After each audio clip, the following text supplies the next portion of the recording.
ಬೆಳಗ್ಗೆ 6:30. ಜಗತ್ತು ಇನ್ನು ನಿದ್ದೆಯಲ್ಲಿರುವಾಗ ಈ ತಾಯಿ ಮಾತ್ರ ತನ್ನ 3 ವರ್ಷದ ಮಗಳನ್ನ ಪಕ್ಕದಲ್ಲಿ ಕೂರಿಸಿಕೊಂಡು ಆಟೋ ಓಡಿಸಲು ಹೊರಡುತ್ತಾಳೆ. ಒಂದು ಕಾಲದಲ್ಲಿ ಈಕೆಯ ಕನಸು ತುಂಬಾ ಸರಳವಾಗಿತ್ತು.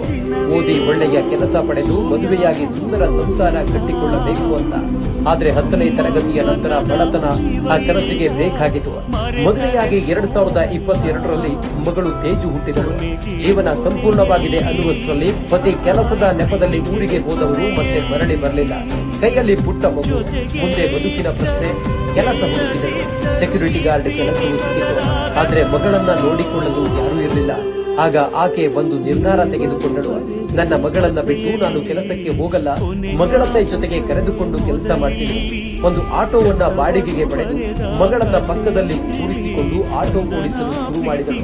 ಪ್ರಯಾಣಿಕರು ಬಂದಾಗ ಮಗು ಅಳುತ್ತಿತ್ತು. ಅದಕ್ಕಾಗಿ ತನ್ನ ಮಗಳಿಗಾಗಿಯೇ ಆಟೋದಲ್ಲಿ ಒಂದು ಪುಟ್ಟ ಸೀಟ್ ಮಾಡಿಸಿದಳು. ದಿನಕ್ಕೆ 400ರಿಂದ 500 ರೂಪಾಯಿ ಸಂಪಾದನೆ ಮಾಡ್ತಿದ್ದಾಳೆ.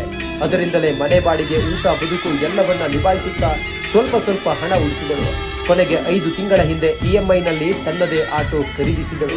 ಇಂದು ಆಕೆಯ ಆಟೋದಲ್ಲಿ ಮಗಳು ಕೇವಲ ಪ್ರಯಾಣಿಸುತ್ತಿಲ್ಲ, ತಾಯಿಯ ಹೋರಾಟಕ್ಕೆ ಸಾಕ್ಷಿಯಾಗಿ ಆಕೆಯ ಬದುಕಿನ ದೊಡ್ಡ ಶಕ್ತಿಯಾಗಿ ಜೊತೆಯಲ್ಲಿದ್ದಾಳೆ. ಗಂಡ ಬಿಟ್ಟು ಹೋದರೂ ಬದುಕು ಈ ತಾಯಿಯನ್ನ ಬಿಟ್ಟು ಹೋಗ್ಲಿಲ್ಲ. ಯಾಕಂದ್ರೆ ಆಕೆಯ ಕೈಯಲ್ಲಿ ಸ್ಟೇರಿಂಗ್ ಇತ್ತು, ಪಕ್ಕದಲ್ಲಿ ಮಗಳು ಇದ್ದಳು, ಹೃದಯದಲ್ಲಿ ಗೆಲ್ಲುವ ಛಲ ಇತ್ತು.